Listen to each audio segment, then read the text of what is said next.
ke perusahaan. Tuntutan kita air mesti ada dua titik di desa. Kenapa? Itu kenapa? Apakah sungai bagaimana? Pasal sudi kita bermasalah dengan PT. Kenapa kita memakai air kotor terus-terusnya. Karena Itu aja. Kenapa air? Karena limbah. Itu aja. Limbah dari perusahaan. Sehingga meresahkan masyarakat. Jadi selama ini kita menggunakan konsumsi air mana nih? Air sungai itu. Air yang terkena itu. Udah berapa lama jebolnya tanggul ini? Kalau tanggul itu jebolnya lama.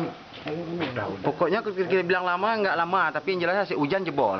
Hasil hujan 2 hari 3 hari kita tetap resah masyarakat. Tetap jebol, kan? Tetap jebol. Ada dampak penyakit di tengah masyarakat? Sangat banyak. Apa tuh? Sangat banyak. Yang pertama kencing, tertahan. Habis itu gatal-gatal badan, ya. Nah, pokoknya penyakit lah. Berapa kakak semua tadi? Kakak sekitar 250 lah.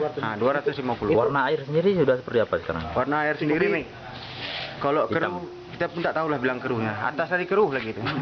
Oh gitu.